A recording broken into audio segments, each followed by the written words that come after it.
Hello guys. तो आज हम स्टार्ट करने जा रहे हैं लॉज ऑफ केमिकल कॉम्बिनेशन, रासायनिक संयोग के नियम। और जैसे कि आपको मालूम है कि हमारा जो है 11th क्लास का फर्स्ट चैप्टर जो है बेसिक कॉन्सेप्ट ऑफ केमिस्ट्री, उसके 2 वीडियोस हमारे हो चुके हैं। ये तीसरा वीडियो है और इसमें जो हमारा टॉपिक है रासायनिक संयोग के नियम, उसमें हम पहला पॉइंट पढ़ने जा रहे हैं, law of conservation of mass, द्रव्यमान संरक्षण का नियम। देखिए, बिल्कुल बहुत आसान भाषा में अगर मैं आपको समझाऊं कि द्रव्यमान संरक्षण का नियम क्या होता है। सबसे पहले देखिए, इसके अनुसार जो लेवोसी है, पहली बात तो ये लेवोसी ने दिया और उन्होंने ये कहा कि द्रव्य को ना तो उत्पन्न किया जा सकता है, ठीक है, और ना ही उसे नष्ट किया जा सकता है। लेवोसी ने क्या कहा कि द्रव्य को ना तो उत्पन्न किया जा सकता है और ना ही नष्ट किया जा सकता है, ठीक है। तो इसे हम द्रव्य की अविनाशिता का नियम भी कहते हैं और इसे द्रव्यमान संरक्षण का नियम भी कहते हैं। एग्जाम्पल के द्वारा आपको दिखाया गया है कि जैसे C+O2 = CO2। देखिए C जो कार्बन है, ठीक है, उसका हम एटॉमिक मास जानते हैं 12 ग्राम, ऑक्सीजन का 16 ग्राम, तो 2 परमाणु हैं तो कितना हो गया 32, तो 12 और 32 जुड़ के हो गया आपका 44 ग्राम, ठीक है। यानी जो आपके रिएक्टेंट है, क्रियाकारक है, वो 44 ग्राम है। रिएक्शन के बाद में, ठीक है, जो CO2 बनी, यहाँ पर जो प्रोडक्ट बना, उस प्रोडक्ट में भी देखिए एक कार्बन यानी 12 ग्राम, 2 ऑक्सीजन के यानी 16 16 32 ग्राम, तो टोटल कितना बन गया 44 ग्राम। यानी रिएक्शन से पहले 44 ग्राम था और बाद में भी कितना है, ये 44 ग्राम है।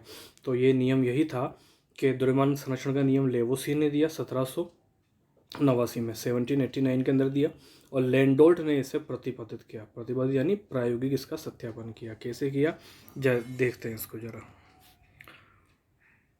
देखिए देखिए इसका प्रायोगिक सत्यापन जो है लैंडोल्ट ने इस प्रकार से किया। यहाँ पर आपको एक एच, ये वाली एच आकार की आपको एक नली दिख रही होगी।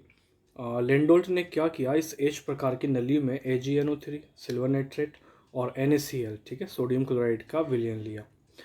दोनों अलग अलग जो है जैसे कि आपको दिख रहा है कि एच में जो है एक तरफ AgNO3 है, एक तरफ NaCl है, और दोनों का विलयन लेकर के इनका जो है पहले उसने भार ले लिया, ठीक है।